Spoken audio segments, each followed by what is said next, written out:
ഉദാഹരണത്തിന് കുണ്ടന്നൂര് പരിണതപ്രജ്ഞനായിട്ടുള്ള ഒരു നേതാവ്, അതേപോലെ തന്നെ തെരഞ്ഞെടുപ്പിൽ സ്ഥാനാർത്ഥിയൊന്നും പാർട്ടി തീരുമാനിച്ചിട്ടില്ല എങ്കിലും ആ സ്ഥാനാർത്ഥി താൻ തന്നെയാണ് എന്ന് പറഞ്ഞുകൊണ്ട് സ്വയം ചുമരെഴുത്ത് ആരംഭിച്ച മറ്റൊരു നേതാവ്, ഇനി തൻ്റെ സ്വന്തം മണ്ഡലത്തിലുള്ള പോലീസുകാർക്ക് പോലും തന്നെ തിരിച്ചറിയാനാവുന്നില്ല എന്ന പരാതിയുമായി വന്ന മറ്റൊരു നേതാവ്, ഇങ്ങനെയുള്ള പല ആൾക്കാരെല്ലാവരും തന്നെ വളരെ രാഷ്ട്രീയ പ്രേരിതമായിട്ട് തെറ്റായ ചില രീതിയിൽ ഈ വിഷയത്തിനെ വളച്ചൊടിക്കാനായിട്ട് ശ്രമിക്കുന്നതും നമ്മൾ കണ്ടു. നിങ്ങളിൽ പലരും സത്യാനന്തര കാലത്തെക്കുറിച്ച് ചിന്തിച്ച് ബേജാറായിക്കൊണ്ട് പല രീതിയിലുള്ള നുണപ്രചരണങ്ങളും അടിച്ചുവിടുന്നത് നമ്മൾ കണ്ടിട്ടുണ്ട്. പക്ഷേ അതിനെയൊക്കെ തന്നെ അതിൻ്റെ സെൻസിൽ മാത്രമേ ഈ സമൂഹം കാണുകയുള്ളൂ. നേരെ മറിച്ച് സമൂഹത്തിൽ വിഷലിപ്തമായ രീതിയിലുള്ള ആരോപണങ്ങൾ ഉന്നയിക്കുകയും അതുവഴി ഒരു രാഷ്ട്രീയ ലാഭം നേടാം എന്നും കരുതിയിട്ട് നിങ്ങൾ എന്തെങ്കിലും ചെയ്യുന്നുണ്ടെങ്കിൽ ദയവ് ചെയ്ത് നിങ്ങൾ പ്രവർത്തിപ്പിക്കുന്ന യന്ത്രം ഓഫ് ചെയ്യണം എന്നാണ് നിങ്ങളോട് വിനീതമായി അഭ്യർത്ഥിക്കാനുള്ളത്. ഒരു കൊലപാതകം നടക്കുമ്പോൾ അതിന് പിന്നിൽ എന്തെങ്കിലും രാഷ്ട്രീയമായിട്ടുള്ള കാരണങ്ങളുണ്ടോ ഇല്ലയോ എന്നുള്ള കാര്യത്തിനെപ്പറ്റി യാതൊരു വിധത്തിലുള്ള വ്യക്തതയും ഉണ്ടാകാതിരിക്കുമ്പോൾ, ആ വിഷയത്തിൽ പോലീസിന്റെ ഭാഗത്തു നിന്ന് യാതൊരു വിധത്തിലുള്ള സ്ഥിരീകരണവും ഉണ്ടാകാതിരിക്കുമ്പോൾ, സ്വന്തമായി കണ്ടുപിടിച്ചിരിക്കുന്ന തിയറികളുമായി സമൂഹത്തിൽ വളരെ വലിയ രീതിയിലുള്ള അരക്ഷിതാവസ്ഥ ഉണ്ടാക്കാൻ വേണ്ടിയിട്ട് ശ്രമിക്കുന്ന ഇത്തരത്തിലുള്ള ആൾക്കാരെ നമ്മൾ ഒറ്റപ്പെടുത്തേണ്ടതുണ്ട്. എല്ലാവർക്കും നമസ്കാരം. ഇക്കഴിഞ്ഞ ദിവസം വളരെ ദാരുണമായിട്ടുള്ള ഒരു സംഭവമുണ്ടായി. കോഴിക്കോട് കൊയിലാണ്ടിയിലെ CPMന്റെ ലോക്കൽ കമ്മിറ്റി സെക്രട്ടറി ആയിരുന്ന ശ്രീ സത്യനാഥനെ ഒരു അക്രമി വെട്ടി കൊലപ്പെടുത്തുകയുണ്ടായി. വളരെ മൃഗീയമായിട്ടുള്ള കൊലപാതകമാണ്. ഒരു ക്ഷേത്രത്തിലെ ഉത്സവ പരിപാടിക്കിടെ നിൽക്കുന്ന സമയത്താണ് ആക്രമണം. രാഷ്ട്രീയമായിട്ടുള്ള രീതിയിലുള്ള എന്തെങ്കിലും ഒരു വൈരാഗ്യത്തിൻ്റെ പുറത്താണ് എന്ന് ധാരണയില്ല. നേരെ മറിച്ച് വ്യക്തിവിരോധമായിരിക്കാം ഇതിന് കാരണമെന്നാണ് മാധ്യമങ്ങൾ നിലവിൽ റിപ്പോർട്ട് ചെയ്യുന്നത്. അദ്ദേഹത്തെ ആക്രമിച്ചതും കൊല ചെയ്തതും CPMന്റെ തന്നെ ഒരു പഴയ ബ്രാഞ്ച് കമ്മിറ്റി അംഗം കൂടിയാണ്. എന്തായാലും നമ്മുടെ നാട്ടിലെ മാധ്യമങ്ങളടക്കം ഇതൊരു വ്യക്തിവിരോധത്തിൻ്റെ പുറത്തുണ്ടായ കൊലപാതകമായിട്ടാണ് വിലയിരുത്തുന്നത്.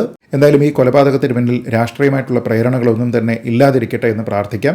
കാരണം നമ്മുടെ നാടിൻ്റെ ചരിത്രമനുസരിച്ച് പലപ്പോഴും ഇങ്ങനെയുള്ള കൊലപാതകങ്ങളാണ് പിന്നീട് ഒരു കൊലപാതക പരമ്പരയിലേക്കൊക്കെ തന്നെ എത്തിച്ചേരുന്നത്. അങ്ങനെ ഉണ്ടാകാതിരിക്കട്ടെ എന്ന് നമുക്കെല്ലാവർക്കും പ്രത്യാശിക്കാം. എന്നാൽ ഇവിടെ വളരെ അപകടകരമായിട്ടുള്ള ഒരു പ്രവണതയുണ്ട്. നമ്മുടെ നാട്ടിലെ പല ജനപ്രതിനിധികളുടെയും ഭാഗത്തു നിന്ന് അതുണ്ടായിട്ടുണ്ട്. അത് പറയാതിരിക്കാൻ കഴിയുകയില്ല. ഉദാഹരണത്തിന് കുണ്ടന്നൂര് പരിണതപ്രജ്ഞനായിട്ടുള്ള ഒരു നേതാവ്, അതേപോലെ തന്നെ തെരഞ്ഞെടുപ്പിൽ സ്ഥാനാർത്ഥിയൊന്നും പാർട്ടി തീരുമാനിച്ചിട്ടില്ല എങ്കിലും ആ സ്ഥാനാർത്ഥി താൻ തന്നെയാണ് എന്ന് പറഞ്ഞുകൊണ്ട് സ്വയം ചുമരെഴുത്ത് ആരംഭിച്ച മറ്റൊരു നേതാവ്, ഇനി തൻ്റെ സ്വന്തം മണ്ഡലത്തിലുള്ള പോലീസുകാർക്ക് പോലും തന്നെ തിരിച്ചറിയാനാവുന്നില്ല എന്ന പരാതിയുമായി വന്ന മറ്റൊരു നേതാവ്, ഇങ്ങനെയുള്ള പല ആൾക്കാരെല്ലാവരും തന്നെ വളരെ രാഷ്ട്രീയ പ്രേരിതമായിട്ട് തെറ്റായ ചില രീതിയിൽ ഈ വിഷയത്തിനെ വളച്ചൊടിക്കാനായിട്ട് ശ്രമിക്കുന്നതും നമ്മൾ കണ്ടു. ഇവരെല്ലാവരും തന്നെ ആരോപിച്ചത് RSS ആണ് ഈ കൊലപാതകങ്ങൾക്ക് പിന്നിൽ എന്നാണ്. അങ്ങനെ വളരെ തെറ്റിദ്ധാരണയുണ്ടാക്കുന്ന ചില സന്ദേശമൊക്കെ സമൂഹത്തിലേക്ക് പ്രചരിപ്പിക്കുന്നതിന് വേണ്ടി ഇവരെല്ലാവരും തന്നെ ശ്രമിച്ചു.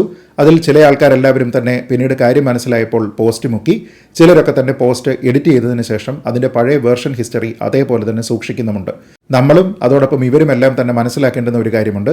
ഇവരെല്ലാവരും തന്നെ ഉത്തരവാദിത്ത ബോധത്തോടു കൂടി പൊതുരംഗത്ത് പ്രവർത്തിക്കേണ്ടുന്ന പൊതുപ്രവർത്തകരാണ്. എന്നാൽ അവരുടെ ഭാഗത്തു നിന്നുണ്ടാകുന്നതെല്ലാം തന്നെ രാഷ്ട്രീയ വിഷലിപ്തമായിട്ടുള്ള പല പ്രസ്താവനകളുമാണ്.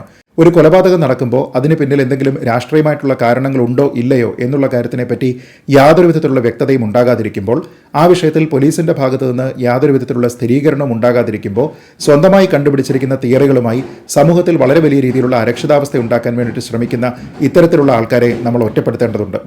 ഇക്കൂട്ടർക്ക് തങ്ങളുടെ ഒപ്പമുണ്ടായിരുന്ന ഒരാളിൻ്റെ വിയോഗത്തിനേക്കാൾ കൂടുതൽ പ്രധാനം അതിനെ ഒരു രാഷ്ട്രീയ ആരോപണമായിട്ട് മറ്റുള്ള ആൾക്കാർക്കെതിരെ പ്രയോഗിക്കുക എന്നതും അതുവഴി സമൂഹത്തിൽ ഒരു തെറ്റിദ്ധാരണ ഉണ്ടാക്കുക എന്നുള്ളതുമാണ്. ഉത്തരവാദിത്ത ബോധമുള്ള ഒരു പൊതുപ്രവർത്തകനും സ്വീകരിക്കരുതാത്ത ഒരു മാർഗമാണിത്.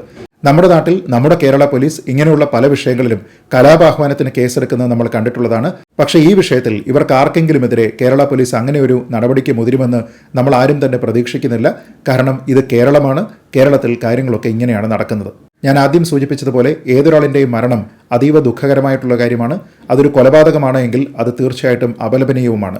എന്നാൽ അതിൻ്റെ കാരണങ്ങൾ എന്തൊക്കെയാണ്, ആരാണത് ചെയ്തിരിക്കുന്നത്, അതിനു മുന്നിൽ രാഷ്ട്രീയമായിട്ടുള്ള ഗൂഢലക്ഷ്യങ്ങളുണ്ടോ തുടങ്ങിയ കാര്യങ്ങളെപ്പറ്റി വ്യക്തത വരാതെ, പോലീസിന്റെ ഭാഗത്തു നിന്ന് സ്ഥിരീകരണം ലഭിക്കാതെ ഇങ്ങനെയുള്ള അനാവശ്യമായിട്ടുള്ള ആരോപണങ്ങൾക്ക് മുതിരുന്നത് തെറ്റായ നടപടിയാണ്. നിങ്ങളിൽ പലരും സത്യാനന്തര കാലത്തെക്കുറിച്ച് ചിന്തിച്ച് ബേജാറായിക്കൊണ്ട് പല രീതിയിലുള്ള നുണപ്രചരണങ്ങളും അടിച്ചുവിടുന്നത് നമ്മൾ കണ്ടിട്ടുണ്ട്. പക്ഷേ അതിനെയൊക്കെ തന്നെ അതിൻ്റെ സെൻസിൽ മാത്രമേ ഈ സമൂഹം കാണുകയുള്ളൂ. നേരെ മറിച്ച് സമൂഹത്തിൽ വിഷലിപ്തമായ രീതിയിലുള്ള ആരോപണങ്ങൾ ഉന്നയിക്കുകയും അതുവഴി ഒരു രാഷ്ട്രീയ ലാഭം നേടാം എന്നും കരുതിയിട്ട് നിങ്ങൾ എന്തെങ്കിലും ചെയ്യുന്നുണ്ടെങ്കിൽ ദയവ് ചെയ്ത് നിങ്ങൾ പ്രവർത്തിപ്പിക്കുന്ന യന്ത്രം ഓഫ് ചെയ്യണം എന്നാണ് നിങ്ങളോട് വിനീതമായി അഭ്യർത്ഥിക്കാനുള്ളത്. ഈ അവസരത്തിൽ അതിദാരുണമായി കൊല ചെയ്യപ്പെട്ട ശ്രീ സത്യനാഥന് ആദരാഞ്ജലികൾ നേരുന്നു. അദ്ദേഹത്തിന്റെ കുടുംബത്തിന്റെയും സുഹൃത്തുക്കളുടെയും സഹപ്രവർത്തകരുടെയും എല്ലാം ദുഃഖത്തിൽ പങ്കുചേരുന്നു.